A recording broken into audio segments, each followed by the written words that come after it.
بسم الله الرحمن الرحيم. اسمحوا لي أن أبدأ بأن أرحب بمعالي الوزيرة في زيارتها الأولى للأردن، وفي أول زيارة لوزير خارجية أسترالي للمملكة منذ أكثر من 10 سنوات. الزيارة تأتي لتعكس قوة العلاقات التي تربط بلدينا والحرص المشترك على أن نمضي معا في تطوير التعاون في عديد مجالات تنعكس إيجابا على البلدين، وفي مساحات تعاون نأمل أن تتسع في المرحلة القادمة. وأود أن أبدأ بأن أثمن عاليا المواقف الواضحة لأستراليا في دعم حق الشعب الفلسطيني في تقرير المصير، دعم حل دولتين، القرارات المهمة التي اتخذتها الحكومة الأسترالية الجديدة التي تمثلها معالي الوزيرة فيما يتعلق بالتأكيد على أن الأرض الفلسطينية هي أرض محتلة، وعلى أن حل الدولتين هو السبيل الوحيد للمضي إلى أمام نحو تحقيق السلام العادل والشامل. والدعم أيضا الذي تقدمه لوكالة الأونروا التي تقوم بدور بطولي في مواجهة تبعات العدوان الإسرائيلي الحالي على غزة. فأهلا وسهلا بك معالي الوزيرة، وأشكرك على الحوار المعمق الذي أجريناه اليوم، والذي ركز بشكل واضح على الجهود المبذولة للتوصل لوقف دائم لإطلاق النار ينهي هذا العدوان وينهي ما يسببه من كارثة إنسانية غير مسبوقة. وضعت معالي الوزيرة في صورة الجهود التي يقودها جلالة الملك من أجل أن ننهي العدوان الإسرائيلي، أن نضمن دخول مساعدات إنسانية كافية ومستدامة للقطاع، أن نضمن عودة النازحين في غزة إلى مناطقهم وبيوتهم، تأكيد رفض المملكة لأي محاولة لتهجير الفلسطينيين سواء من غزة أو من الضفة إلى خارج وطنهم، وأيضا الموقف الأردني الثابت في أن أي مقاربة مستقبلية لغزة يجب أن تكون في إطار مقاربة شمولية تؤكد وحدة الأرض الفلسطينية المحتلة، الضفة الغربية، القدس الشرقية وغزة، ويجب أن تستهدف حلا شاملا ينهي الصراع على أساس حل الدولتين الذي يجسد الدولة الفلسطينية المستقلة ذات السيادة وعاصمتها القدس المحتلة على خطوط الرابع من حزيران 1967 لتعيش بأمن وسلام إلى جانب إسرائيل، لأن أي طرح غير هذا الطرح لن يحقق الأمن ولن يحقق السلام ولن يجلب الاستقرار للمنطقة، وأن المقاربات الأمنية التي اعتمدتها إسرائيل على مدى أكثر من عقد لم تسهم إلا في زيادة التوتر وقتل الأمل بالسلام وقتل فرص تحقيق السلام العادل والشامل والدائم. كل يوم يمضي دون وقف هذا العدوان يذهب ضحيته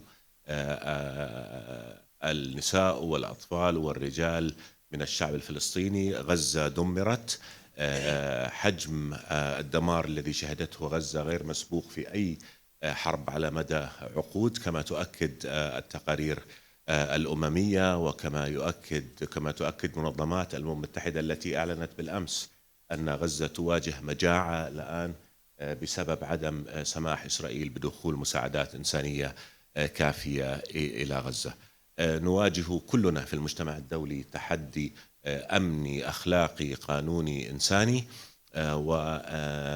والفشل في مواجهة هذا التحدي بما ينهي هذا العدوان ويلبي حقوق الشعب الفلسطيني في الأمن والحرية والدولة سيكون له تداعيات خطيرة ليس على الأمن في المنطقة فقط، ولكن أيضا على صدقية النظام العالمي، على مكانة العديد من الدول في المنطقة، وسيأخذنا نحو مستقبل سيكون محتوما للمزيد من الصراع والمزيد من الحروب والمزيد من العنف والمزيد من القهر والحرمان. فمستمرون في جهودنا ومستمرون في التنسيق مع دول صديقة بما في ذلك أستراليا لنخرج من هذه الكارثة ولنضع المنطقة على طريق نحو تحقيق السلام العادل والشامل. وهذه الطريق يجب أن تبدأ الخطوة الأولى بعد تحديد الخطوة الأخيرة، والخطوة الأخيرة لا يمكن إلا أن تكون حل الدولتين، وما بين الخطوة الأولى والأخيرة نحتاج أن نعمل جميعا معا من أجل أن نتقدم وفق توقيت زمنية واضحة ومحددة وبضمانات كافية لنصل إلى هذا الهدف المنجود، وهو السلام على أساس حل الدولتين. بغير ذلك ستبقى المنطقة أسيرة الصراع، وستبقى المنطقة أسيرة أجندات متطرفة إسرائيلية ستأخذنا نحو المزيد من الصراع. فمرة أخرى أرحب بك معالي الوزيرة، وأشكرك على حوارنا وعلى مواقف أستراليا أيضا، وأتطلع إلى استمرار العمل معا من أجل خدمة مصالحنا المشتركة، وأيضا من أجل تحقيق هدفنا المشترك في أن يعم السلام العادل والشامل منطقتنا. وشكرا.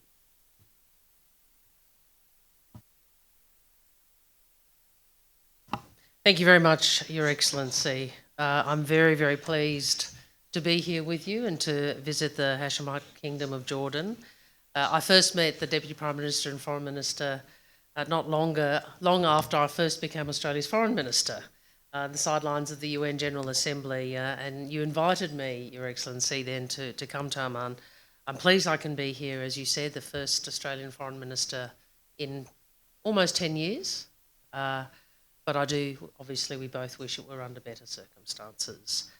This is a critical time for the world, and this is a critical time for the region as the fighting continues and human suffering worsens.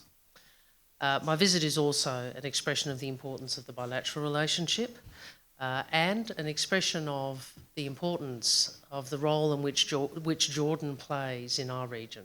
Jordan has been a regional leader, an anchor of stability. And I acknowledge the role you have played, your intensive diplomatic efforts, and also His Majesty's continued leadership now and over many, many years. Obviously, we face, there is a dire humanitarian crisis in Gaza. His Excellency mentioned the UN figures which show the number of people in Gaza who are starving and those at risk of starvation. So we have a role to play as Australia. We're obviously not a party to the region, but I hope we are a respected voice. And we can also continue to provide assistance from afar. So I am announcing today that we will contribute an additional $21.5 million in humanitarian assistance to the Middle East, including in response to the crisis, humanitarian needs resulting from the Hamas-Israel conflict. The funding will be directed to conflict-affected populations in the occupied Palestinian territories and also to address the protracted refugee crisis, which Jordan plays such an important role in, with a focus on women and children. And will involve $4 million to the Red Cross and Red Crescent, $6 million to UNRWA, the UN Relief and Works Agency, in response to the flash appeal, and then additional monies for refugees programs in Lebanon and Jordan at a time of increasing regional stability. I've spoken this morning with the UN humanitarian coordinator, Sigrid Kaag, and I have also visited a health clinic run by UNRWA. I think those here in Jordan understand the importance of this organisation, the only organisation with a mandate to provide relief and social services to Palestinian refugees in the Middle East. They do critical work, and there are millions, 1.4 million people in Gaza currently seeking shelter in those facilities. As His Excellency has said, we have had a very open discussion, a very, I think, deep discussion. I always appreciate the Deputy Prime Minister's insights and views about not only where we are, but where we must go. And we discussed the importance of efforts to restart a political process which leads to a future Palestinian state. What I would say to all of us, we come from different parts of the world. There are some very different perspectives. But I hope that the international community can work towards a just and enduring peace, in which Israelis live in peace and security and Palestinians are able to achieve their legitimate aspirations for statehood. I also want to publicly thank Jordan for enabling the departure of Australians from both Israel and the occupied Palestinian territories. We appreciated your friendship and your assistance to our people. This afternoon, I'm honoured to have an audience with His Majesty the King, and I know how deeply engaged His Majesty is, not only in the current situation, but in the strategic leadership that Jordan is known for in the region and worldwide. And I look forward to continuing the conversation about how our countries can work together, how we can coordinate, work together to support the international diplomatic efforts towards a durable peace in this region. Thank you very much.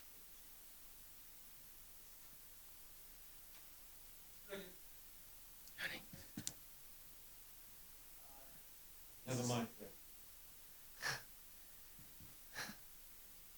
Well, they can get you the mic.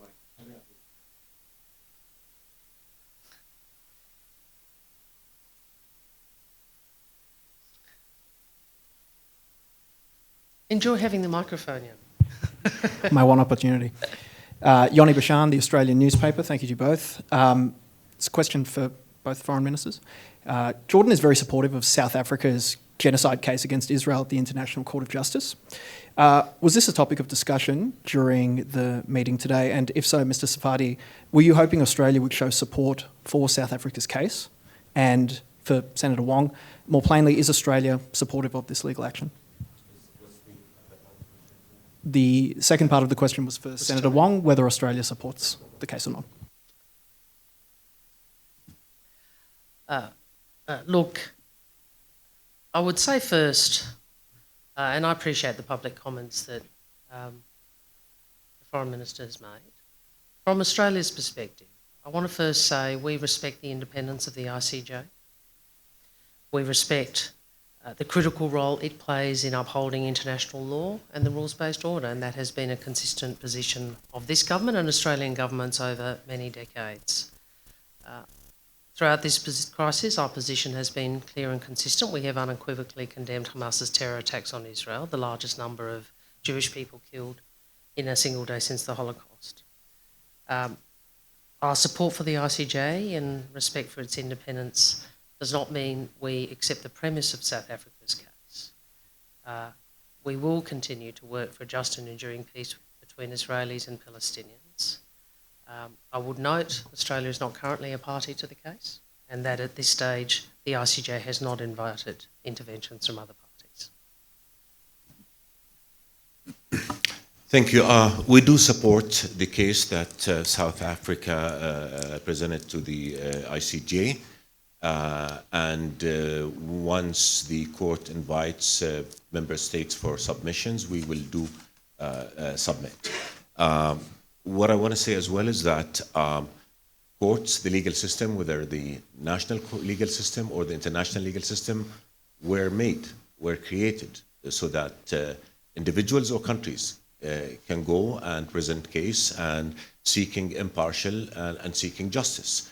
So I do not really see why Israel has a problem with South Africa going to the court. The court will examine the case, will issue the judgment, and again, that's what courts are for. And those who do not want to go to courts and those who do not believe in the roles of the legal system are usually those who have something to hide and who do not want to face justice. 66 countries world over have expressed support to the case, in comparison to only 8 countries that said they do not support the case. Now we respect everybody's decision, that this is a sovereign decision for every country to make, and it doesn't mean that countries who did not support the case do not support the rights of Palestinians to freedom and dignity. They just have a different approach, and that's their decision. But as far as we're concerned, we believe South Africa has a right to make this case. We have a right to support this case, and everybody has an obligation to respect the ruling of the case. Otherwise, why do we have a multilateral system, and why do we have such global institutions?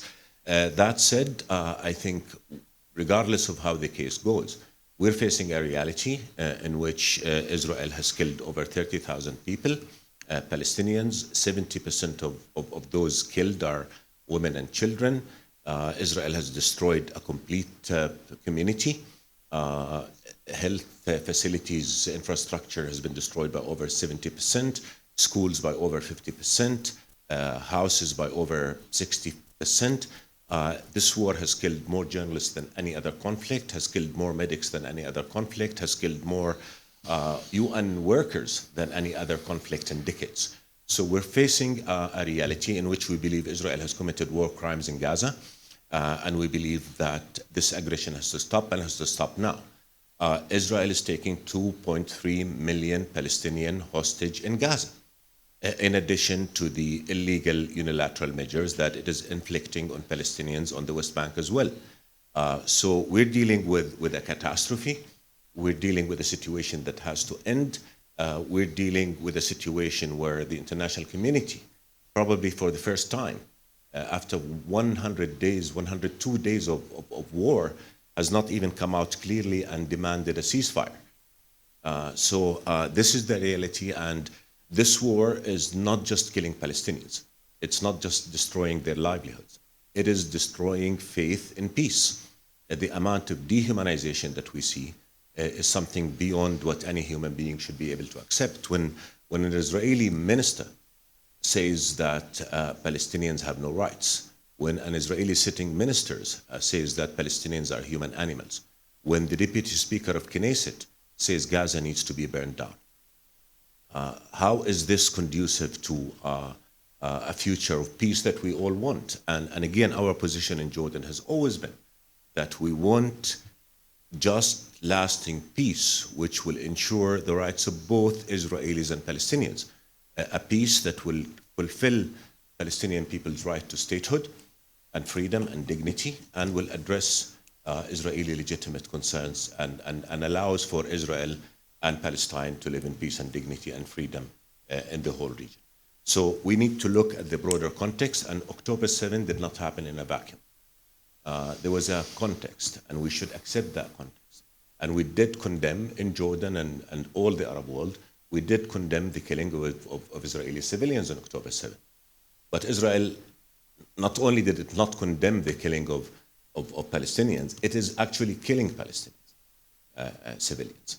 And the settler terrorism against Palestinians in the West Bank is something that the world needs to look at as well, and to look at through the same prism through which it's looking at other aspects of the current conflict. So by the end of the day, I think the immediate priority, this war has to stop. Humanitarian supplies has to be allowed in. Gaza is part of the occupied Palestinian territory, and the only path to peace and security for all is a just and lasting peace that would, on the basis of the two-state solution, that would again realize the rights of the Palestinians and ensure security and acceptance for Israel.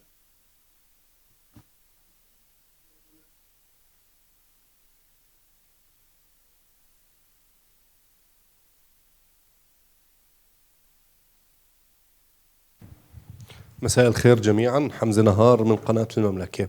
كنت ما أود الحديث به عن المساعدات الأردنية. أين وصلت هذه المساعدات، وهل هناك أي مساعدات جديدة في الأفق؟ وفيما يتعلق بالمبلغ 21 مليون الذي تم رصده من الحكومة الأسترالية، هو لمن موجه هذا المبلغ؟ وشكرا. الجهود الأردنية إرسال المساعدات الإنسانية لقطاع غزة لم تتوقف. نحن نعمل على أكثر من مسار الإنزالات الجوية التي قام بها السلاح الجوي الملكي الأردني بإسقاط مساعدات إلى المستشفيين الأردنيين العاملين في غزة. أيضا نعمل عبر إرسال مساعدات إلى رفح، ومن رفح تدخل إلى غزة أيضا ضمن الآلية المتبعة حاليا، وبالتعاون مع برنامج الغذاء العالمي أيضا أرسلنا مساعدات عبر جسر الملك حسين إلى غزة. أيضا نحن مستمرون في عمل كل ما نستطيعه لإرسال كل المساعدات التي يحتاجها الشعب الفلسطيني الشقيق، لكن الواقع أن الإجراءات الإسرائيلية تحول دون إيصال ما يكفي من مساعدات. حتى اللحظة لم يصل إلى غزة أكثر من 10% من الاحتياجات الفعلية للقطاع حسب أرقام الأمم المتحدة، وحتى المساعدات التي تصل لا تصل إلى جميع أنحاء غزة، يصل بعضها إلى الجنوب، لكن عندما نتحدث عن الشمال فثمة معوقات إسرائيلية كبيرة تحول دون وصول المساعدات إلى الشمال. فنحن مستمرون في بذل كل جهد ممكن لإيصال أكبر قدر من المساعدات بحيث يتلقى الغزيون مساعدات كافية ومستدامة. وكان هنالك قرار لمجلس الأمن يطلب أن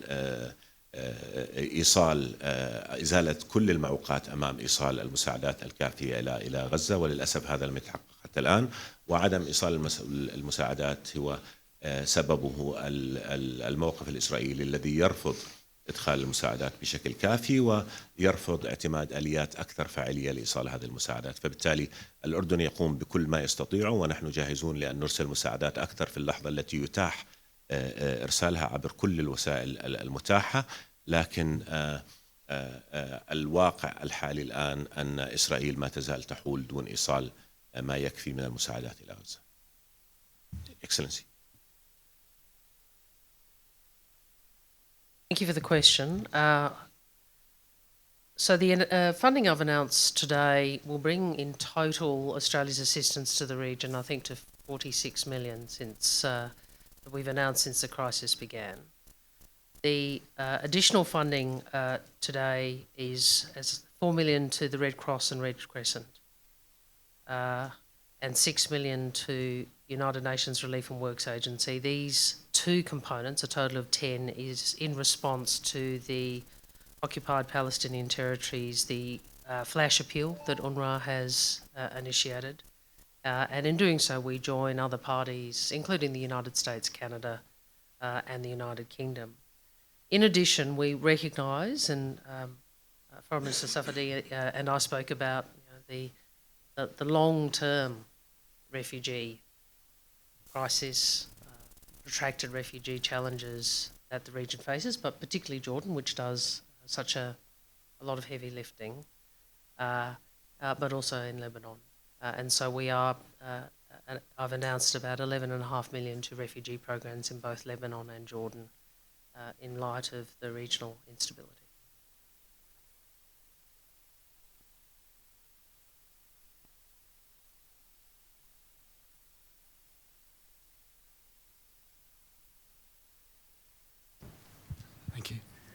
Thank you to both of you. I'm Tom Joyner, the Australian Broadcasting Corporation. My question is for Minister Wong. You've spoken about the need for a sustainable ceasefire. What specific assurances might you be seeking when you meet with your Israeli counterpart this week? And if the ICJ, in a separate question, if the ICJ decides to issue provisional measures against Israel, would Australia consider stronger action, including, for example, sanctions like it has with Russia? Thank you very much. Well, I'm not going to speculate on what the ICJ might or might not do, and you wouldn't anticipate that I'd do that, but I would flag what I have said. Obviously, people have different views about the case.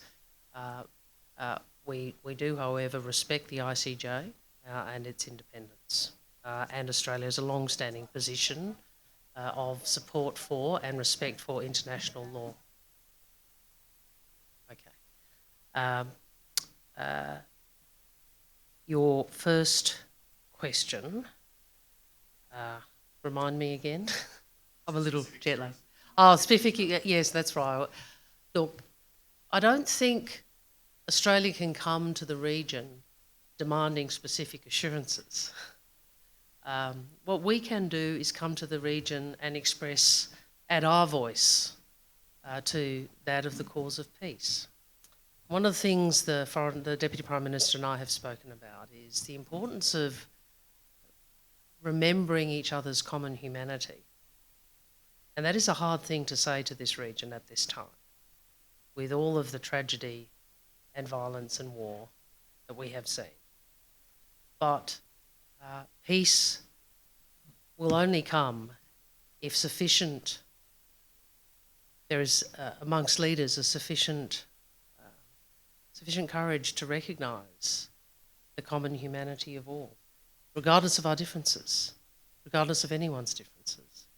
So I hope we can add our voice to that, and to, as a friend of Jordan, as a friend of the Palestinian people, as a friend of Israel's, that we can say our view is that peace ultimately will only come if there is genuine progress towards peace and security for Israel and for the Palestinian people and their legitimate aspirations for statehood. Thank you very much. Just to address that, I mean, look, we in Jordan, in the whole Arab world, since 2002, we've said that what we seek is a just and lasting peace on the basis of the two-state solution that would allow for the emergence of a Palestinian state that would live in peace with an Israel that is secure and that is accepted in the region. The whole world right now, including the United States, says the only path to that just and lasting peace is the two-state solution. Who's the only party that's saying no? The only party that's saying no to the two-state solution is Israel. The current Israeli Prime Minister has, as recently as a few days ago, said that he would never allow a Palestinian state to emerge, that he would suffocate, he said earlier, Palestinians' people's aspiration to statehood and self-determination. So I think we do recognize the humanity of each other as far as we're concerned. We do recognize that the only way to security for everybody is for all parties to enjoy their full legitimate rights. And so the question is not what we want. What we want is clear. What we want is a just and lasting peace that would be in the interest of not only the Palestinians and Israelis, but the whole region. The question is, what does Israel want? And if Israel does not want the two-state solution, then what answer does it see to this conflict? Because the way we see it, if it's not the two-state solution, the only alternative is a one-state reality. And that's going to be a reality of misery because Israel will not recognize the democratic rights of Palestinians, and therefore you'll be talking about apartheid. So these are the tough questions that need to be asked, as well as here, right now, we have a war. The war has to stop, and has to stop immediately, because that war is producing nothing but death and suffering and killing and hatred and dehumanization of the other. Once we do that, we ask the question of, okay, what is the future that will guarantee the security of Israelis and the security of Palestinians? As far as we're concerned, we're clear and unequivocal. Israel needs to answer that question. And unfortunately, the answers that we're hearing from Israel right now, that you hear coming out from the Prime Minister, that you hear coming out from the Finance Minister, that you hear coming out from other ministers, is that no, the Palestinians have no rights. And we will not recognize their right. This is the challenge that we're facing, and I think this is where we all need to focus if we are to make sure that the misery of the last 3 months do not become the future of the region. Thank you so much.